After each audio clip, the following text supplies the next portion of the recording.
We are going to see the details of innate immunity.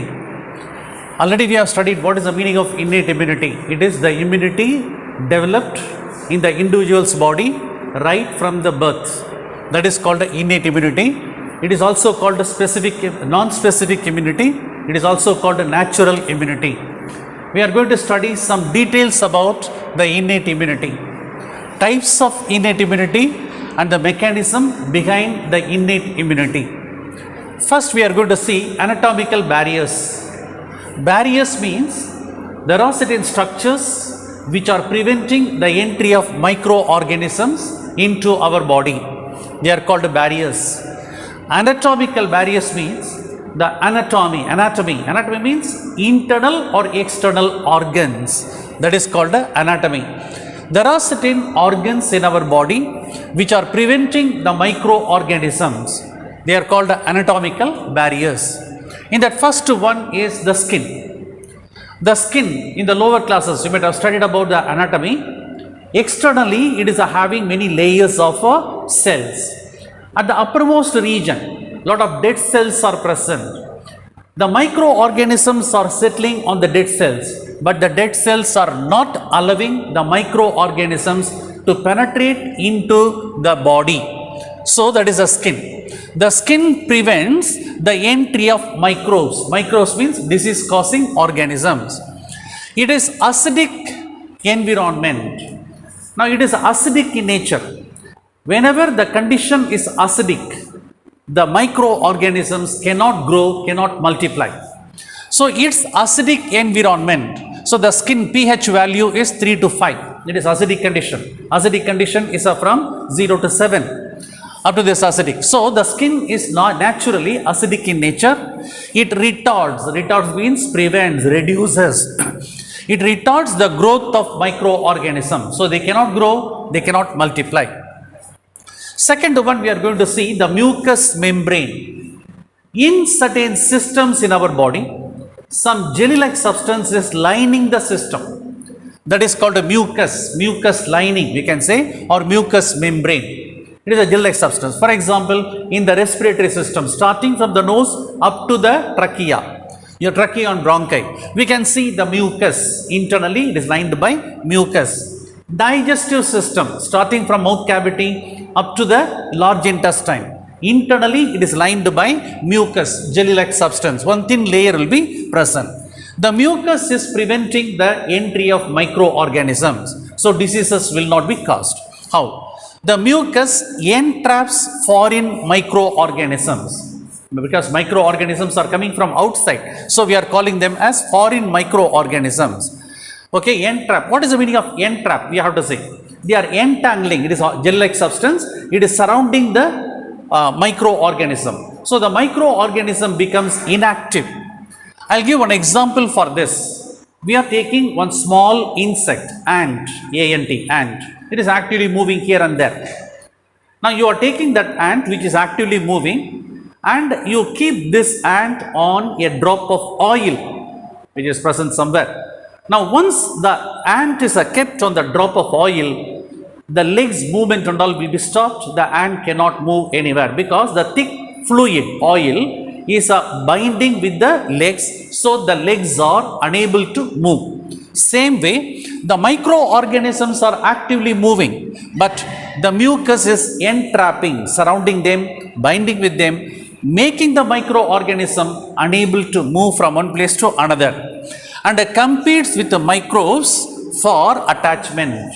So the microorganism cannot attach with any tissues or cells or anywhere. So the mucous membrane is also filtering the microorganism. Now we are coming to physiological barriers. Barriers means something which is preventing the entry of microorganism. We have to see physiological. In our body, so many organs are present. These organs are performing their own functions. For example, brain is there, heart, liver, lungs, kidneys, like that many organs are present. Each organ is performing some important functions. Okay, the functions of various organs we can call as physiology. Okay, the study of functions of various organs, physiology. Physiological barriers, the functions of various organs prevent the microorganism from causing diseases. One is the temperature. Our body is having constant temperature. The constant temperature is 37 degrees C, or in Fahrenheit we can say 98.4 degree F, we can say. Now this is the constant body temperature. Whatever the surrounding temperature may be, our body temperature is constant. It will never change. Now sometimes microorganisms are entering into our body. The microorganisms need a suitable temperature. Our body temperature may not be suitable for them, so they will die.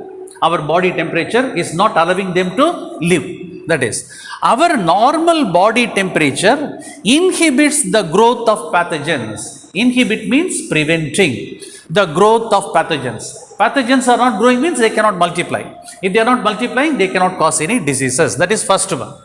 Sometimes for some microorganism, our body temperature is more suitable for them. So they can actively grow, they can actively multiply and cause disease. But at that time what will happen? Our body temperature is slightly increasing. That time only we are suffering with a fever. Fever is a symptom. So our body temperature is slightly raising from 37 to 38 degree, from 98.4 degree F to 100, 101, 102 like that fever. Even that at that higher temperature, the microorganism cannot survive. The fever also inhibits the growth of pathogens. So if normal temperature can affect the microorganism, if the normal temperature is suitable for them, our body temperature is raising up. With the fever, they can prevent the microorganism. That is the first one, temperature. Second one, low pH value. What is the pH value? The pH value only determine the condition is acidic or alkaline. But here low pH, already we have studied, pH is 3 to 5. 7 and less than 7, we are calling it as low. More than 7, it is called a high pH. Now, low pH means it is acidic. So, the acidity of gastric secretion. Now, we have to say what is the meaning of gastric secretion. Gastric means stomach. The stomach is secreting a fluid that is called a stomach secretion. In the fluid, there is one acid. It is hydrochloric acid, but not very concentrated, very mild percentage. Hydrochloric acid is present in the secretion of the stomach. It is acid, that is acidity of gastric secretion, HCl, kills most of the ingested microorganism. The HCl can kill. Ingested microbes, microbes means pathogens. Ingested means they are taken through the mouth along with the food. If any microorganisms are entering along with the food is going to the stomach. Microorganisms are entering into the stomach. The HCl is killing. So that is the next one, low pH, that is HCl present in the stomach secretion. Now we are coming to chemical mediators. There are so many other chemicals are present which are mediating and preventing the microorganism from causing diseases. The first one is lysozyme. It is one chemical, very important chemical. It is present in two secretions in our body. One is the saliva. In the mouth, always the saliva is secreted. In the saliva, one chemical is present called lysozyme. The second, the same chemical, lysozyme, is present in the tear. In the eye, at the side of the eye, tear glands are present. So, the tear glands are secreting tear. Okay. So, in the tear also, lysozyme is present. The lysozyme is also called an antibacterial agent. That means it can kill bacteria. So, the lysozyme present in the saliva, lysozyme present in the tear acts as antibacterial. Just now I told antibacterial. They can destroy the bacteria. Antibacterial agent and cleaves, break. Cleaves means what? Breaking. Cleaves the bacterial cell wall. Breaking the bacterial cell wall. Once the bacterial cell wall is broken, the entire body cell, bacterial cell will be destroyed. Now we are coming to the second chemical, interferon. We are taking food. In the food, protein is there. Once the protein is digested and taken by the body, our body is preparing this interferon. Okay, interferons plural, different type of interferons are produced. The interferon, a new protein which is produced in our body, is called antiviral protein. Okay, it induces antiviral state. Suppose the interferon is present sufficiently in our body. Viruses are entering into our body through water or food. Then these viruses will be destroyed by the interferon. That is called interferons induce antiviral state in the uninfected cells. That cells which are not normal cells. Normal cells are always producing interferons. So whenever viruses are coming, they will destroy. Then complementary substances. There are so many other chemical substances produced from the leukocytes. Now we have to know what are leukocytes. Leukocytes are nothing but WBC, white blood cells. Okay, they are produced. Many complementary substances are produced from leukocytes. Lyse the pathogens. Now lyse means breaking, killing, destroying. Lyse the pathogenic microbes or facilitate phagocytosis. Facilitate means helping. Helping in phagocytosis. What is the meaning of phagocytosis? It is a mechanism by which the white blood cells are engulfing the pathogen. Engulfing means swallowing. Then once the microorganism goes into the white blood cell, then the white blood cell can digest the microorganism. So no more microorganism, it is digested. So this phagocytosis means engulfing the microorganism and digesting it by white blood cells. So that is also the chemical complementary substances produced by the leukocytes. Now we are coming to phagocytic barrier. Just now I told the phagocytosis. Phagocytosis, that means swallowing and digesting. There are specialized cells, white blood cells. In the white blood cells, totally 5 types are there. Now we are going to see some of them. Now specialized cells like monocytes, one type of white blood cell, neutrophils, one type of then tissue macrophages, another one type of white blood cells. 3 type of white blood cells we are taking here. Another one chemical substance is there, phagocytose. They are producing one chemical substance called phagocytose. What they can do is digest the whole microorganism. They can digest the whole microorganism. So the microorganism is completely digested and it is converted into food for the cells. That is called a phagocytic barrier. Last one, inflammatory barrier. Now this is very, very important. Sometimes we are walking or we are running, we are falling down and we are having mild scratches on the skin. That area will become reddish. After some time, the area will become reddish. Now once the area becomes reddish, we can feel a burning sensation and a severe pain will be there. The burning sensation and the pain we can call as inflammatory. Normally, inflammatory is a medical term. It is the meaning that is pain in the body. That is called inflammation. Inflammatory barrier. So the reddishness of the scratches is also a barrier for preventing the entry of microorganism. What we can say the detail. The tissue damage. That's what I told, the scratches which is appearing on the skin. The tissue damage and infection. Now through the damaged tissue on the skin, surface of the skin, microorganism is trying to enter but not entering deeper immediately. It will first settle, it will take one time, then it will slowly penetrate deeper and deeper. That is called infection. Immediately inducing the leakage of vascular fluid. What is that inducing? The leakage of vascular fluid. Vascular fluid is nothing but blood. Vascular means blood vessels. The fluid present in the blood vessel is blood. So the blood in the blood vessels, what will happen? It will ooze out. Leak out means ooze out. In the damaged area from the blood vessels, the blood is oozing out.